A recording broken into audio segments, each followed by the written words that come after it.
अस्सलाम वालेकुम dear students.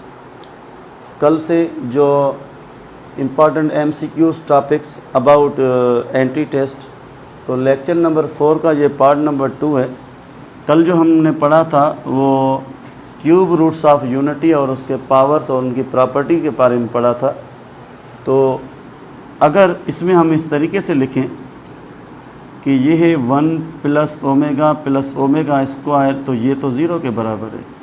लेकिन अपने पास ये कंसेक्यूटिव नंबर, सपोज़ इसके ऊपर पावर ये है गया हो गया 50 और ये 51 और ये 52, यानी ओमेगा के ऊपर जो पावर्स हैं इनको अगर इस तरीके से कंसेक्यूटिव लिखा जाए तो रिज़ल्ट क्या होगी? रिज़ल्ट हमेशा ज़ीरो होगी, यानी सम ऑफ 3 वही सेम वापस आ जाएगा।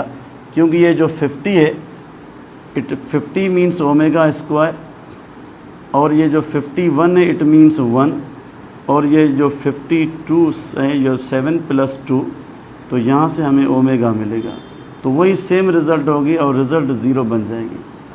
इसी तरीके से अगर अपने पास ये omega power -1 plus omega power -2 plus omega power -3, फिर भी रिज़ल्ट ज़ीरो होगी, चाहे वो एक्सपोनेंट पॉजिटिव है या नेगेटिव है, लेकिन रिज़ल्ट क्या होगी? वो ज़ीरो बन जाएगी। कैसे बनेगी? कि ये नेगेटिव पावर 1/ओमेगा, ये ओमेगा स्क्वायर बन जाएगा, और ये जो नेगेटिव पावर 1/ओमेगा स्क्वायर इज़ ओमेगा रेसिप्रोकल, और ये जो 1/ओमेगा3 ये 1 के बराबर बन जाएगा। तो अगेन इन तीनों को सम किया जाए तो ये ज़ीरो के बराबर होगा।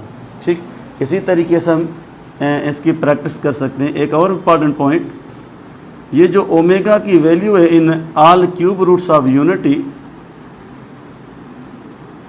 ये अगर इस वैल्यू को कहा जाए is in dash quadrant, according to plane is in dash quadrant, तो ये कंप्लीट वैल्यू जो है वो है -1/2 x की वैल्यू, और ये है 3/2, ये एक कॉम्प्लेक्स ऑर्डर्ड पेयर है, और इसमें ये सेकंड क्वाड्रेंट बन जाएगा, तो ये है is in second quadrant. Similarly omega square की ये जो वैल्यू है अपने पास, वो कहाँ पे होगी? तो याद रखना omega and omega square are conjugate of each other, तो जो इसकी ये वैल्यू है वो होगी इन थर्ड क्वाड्रेंट। तो हमारा जो टॉपिक है वो MCQs के बारे में, ये जो हमने पढ़ा कल लास्ट लेक्चर से, ये ओमेगा के बारे में।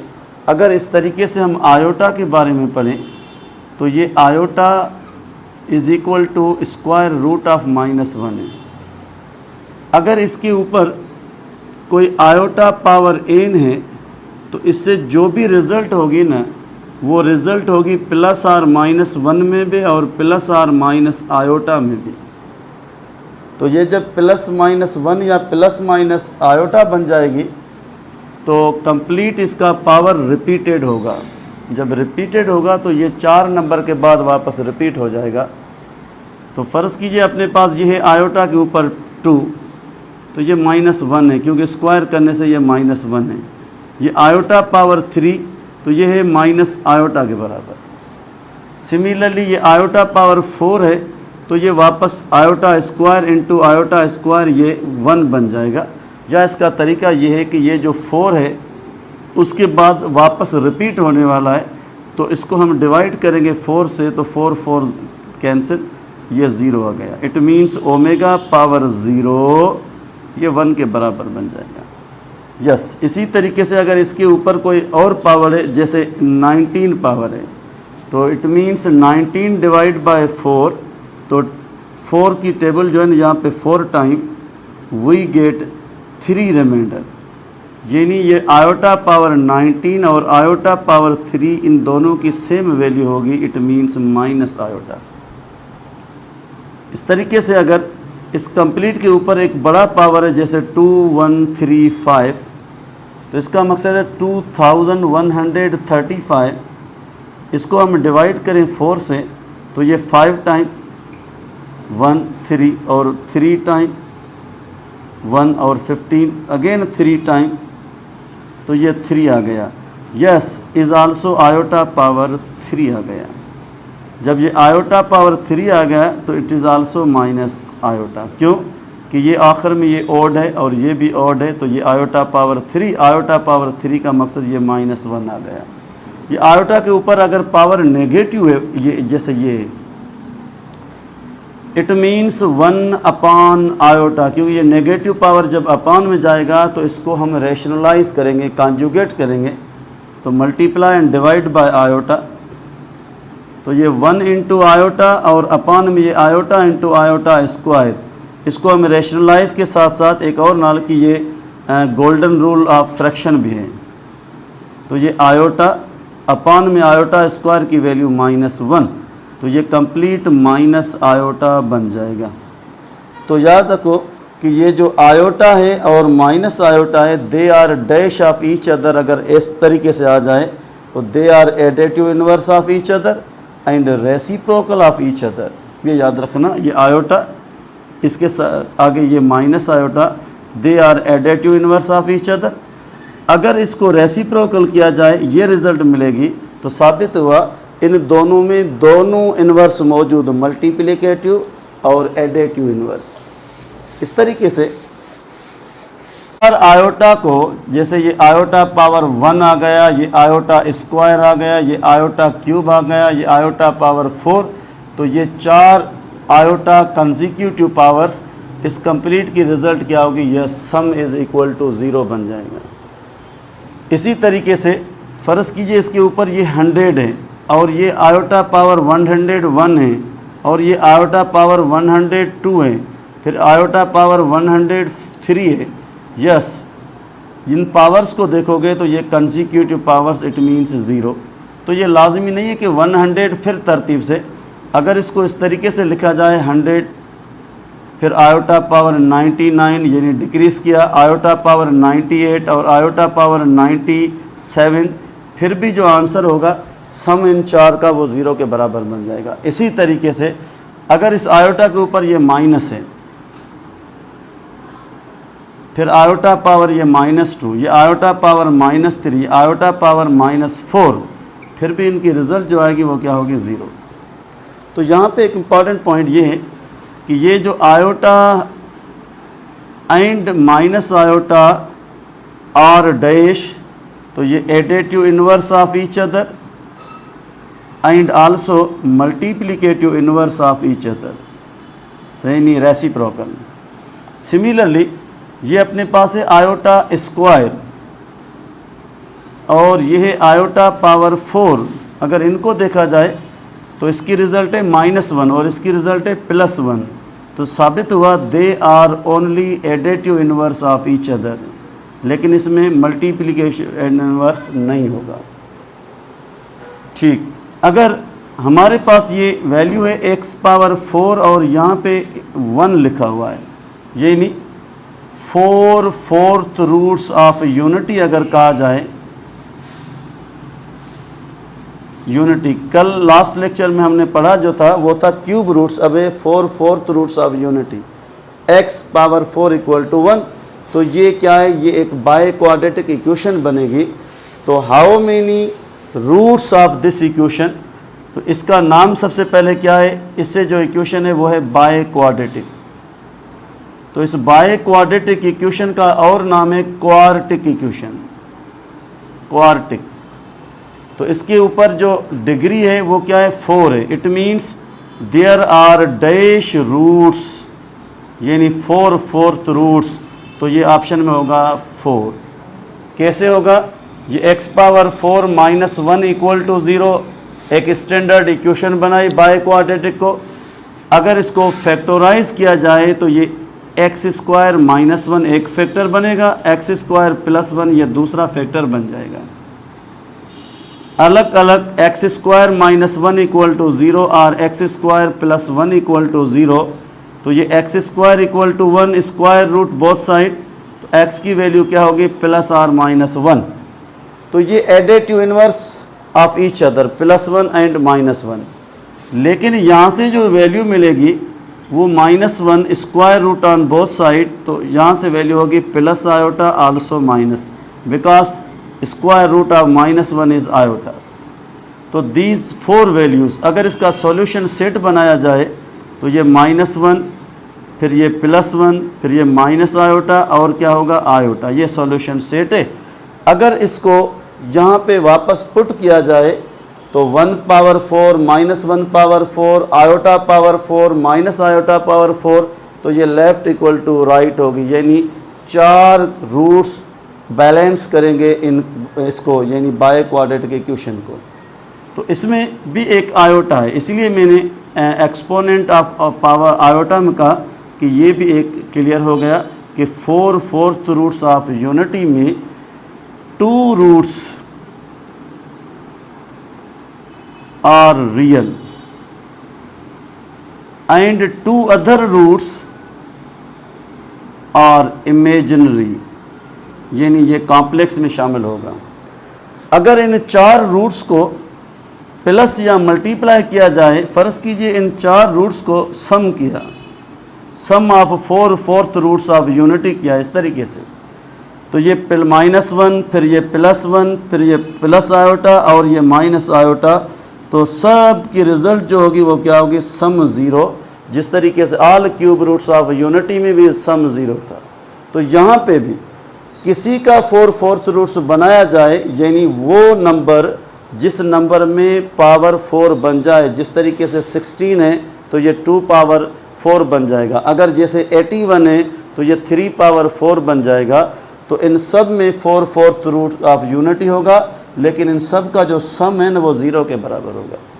अगर कहा जाए इन सब को प्रोडक्ट किया जाए मल्टीप्लाई, तो मल्टीप्लाई करने से क्या होगा, ये +1 मल्टीप्लाई -1 प्लस आयोटा और माइनस आयोटा, तो इन सब में माइनस इंटू माइनस तो प्लस, लेकिन 1 इंटू 1 इंटू आयोटा स्क्वायर, तो रिजल्ट -1 होगी। तो याद रखना यहाँ पे लिखा हुआ है 1 यानी यूनिटी, तो उसकी जो प्रोडक्ट यानी मल्टीप्लिकेशन होगी 4 रूट्स की, वो क्या होगी 1 नहीं होगी -1 होगी। सिमिलरली यहाँ पे 16 है तो यहाँ पे 16 नहीं होगा -16 बन जाएगा। इस तरीके से हम प्रैक्टिस करेंगे। ये है x power 4 is equal to 16, यानी आपसे क्वेश्चन हमसे क्वेश्चन है 4/4 रूट्स ऑफ 16 कैसे होगा। इट मीन्स ये 2 पावर 4 बनेगा। ये जो बेस है इस बेस को हम मल्टीप्लाई करेंगे इससे, इस कंप्लीट वैल्यू से, तो 2 multiply with +-1 and 2 multiply with plus और माइनस आयोटा, तो 2 + -2 और +-2 आयोटा, यानी दीज आर 4/4 रूट्स ऑफ 16। अगर इन सब को प्लस किया जाए, इस तरीके से प्लस किया जाए, तो इन सब की जो रिज़ल्ट होगी वो 0 होगी। लेकिन जब इनको मल्टीप्लाई किया जाए तो इनसे जो रिज़ल्ट होगी वो 16 नहीं होगी माइनस, क्योंकि आयोटा इंटू आयोटा स्क्वायर उसकी रिज़ल्ट माइनस होगी। इस तरीके से हम बना सकते हैं बहुत सारे ऐसे पावर्स हैं उनकी रिज़ल्ट को, ठीक है। तो इस तरीके से एक और अपना टॉपिक है, फ़र्ज़ कीजिए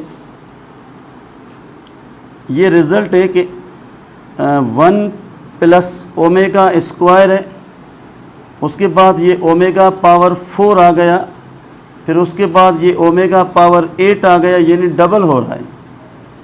तो इसकी रिज़ल्ट क्या होगी, अगर ये ओमेगा पावर 16 आ गया तो ये 1, ये ओमेगा स्क्वायर, और इसकी जो वैल्यू होगी वो ओमेगा, क्योंकि ओमेगा क्यूब इससे जो है ना वो 1 के बराबर, ये ओमेगा पावर 8 है, तो इससे जो रिज़ल्ट होगी वो ओमेगा स्क्वायर बन जाएगी।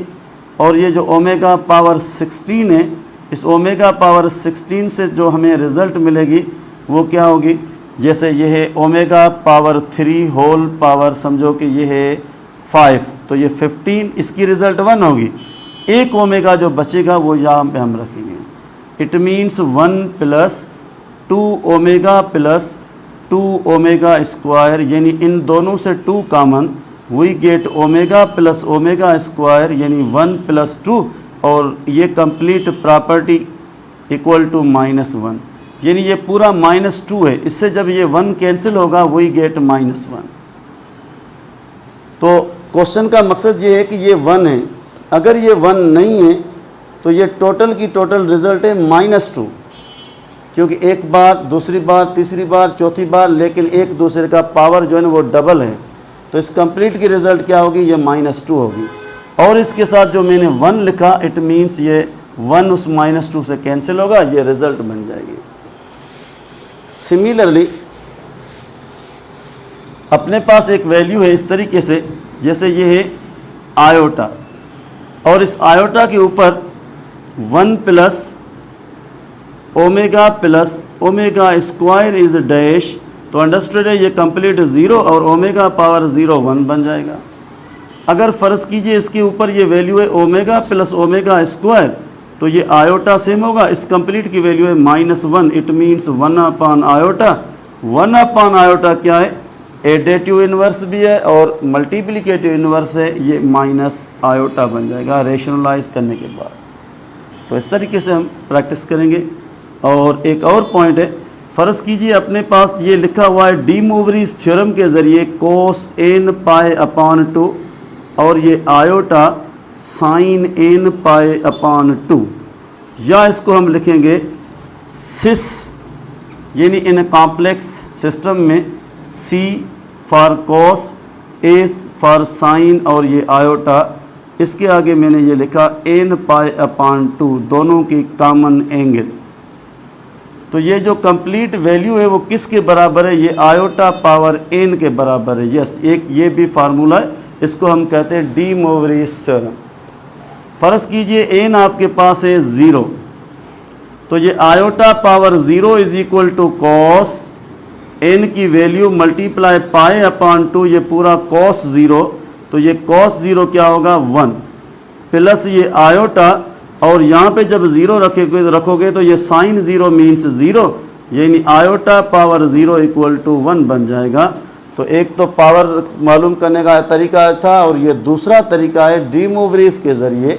फ़र्ज़ कीजिए अपने पास ये जो n है ना, इस n की वैल्यू है 2, तो इट बिकम्स आयोटा स्क्वायर। वैसे तो हमें याद है ये -1 है, लेकिन अकॉर्डिंग टू डी मूवरीज इसको वेरीफाई करना है, तो ये cos, ये 2n की जगह पाई अपॉन 2, आयोटा साइन 2 पाई अपॉन 2, तो ये पाई यानी 180 डिग्री बन जाएगी। तो cos 180 is -1, iota sine 180 is 0, तो क्या रिजल्ट होगी -1। Yes, iota square is equal to -1 बन गया। सिमिलरली अगर इस आयोटा के ऊपर ये पावर हाफ है, जैसे n की वैल्यू मैंने रखी 1/2, तो ये आयोटा पावर 1/2 भी होगा, या हम कहते हैं what is square root of iota. तो क्या cos n की value pi upon 2, iota sine n की वैल्यू अपॉन 2, तो ये होगी 45 यानी 45 डिग्री, यानी cos पाई बाय 4, और ये आयोटा साइन पाई बाय 4। तो इन दोनों की वैल्यू सेम है क्योंकि they are complement of each other. तो ये 1/2 और ये होगी 1/2 लेकिन आयोटा के साथ। तो ये रियल पार्ट ऑफ कॉम्प्लेक्स है और ये इमेजिनरी पार्ट है, लेकिन ये कंप्लीट किसके बराबर है, ये है स्क्वायर रूट ऑफ आयोटा। ये इसकी वैल्यू इस तरीके से भी लिख सकते, या रियल पार्ट और ये imaginary part in ordered form में, या इसको हम लिख सकते हैं 1/2 taking as common 1 plus iota. तो ये है स्क्वायर रूट ऑफ आयोटा की वैल्यू। इस तरीके से अगर कहा जाए थर्ड रूट ऑफ आयोटा, तो ये 1/3, यहाँ पे आप 1/3 रखो, 2 से मल्टीप्लाई, तो ये पाई बाय 6 बन जाएगी, यानी cos 30 degree √3/2, iota sine 30 degree pi by 6, ये 1/2। तो इस तरीके से अगर कहा जाए find fourth root of unity, फिर भी हम इसको मालूम कर सकते हैं। तो ये सब आयोटा का पावर, उनकी प्रॉपर्टीज़, एक्सपोनेंट, ओमेगा और उनकी प्रॉपर्टीज़ के बारे में आज अपना डिस्कस था। कल इंशाल्लाह हम एक और टॉपिक लेकर MCQs पढ़ेंगे। Hope you understand.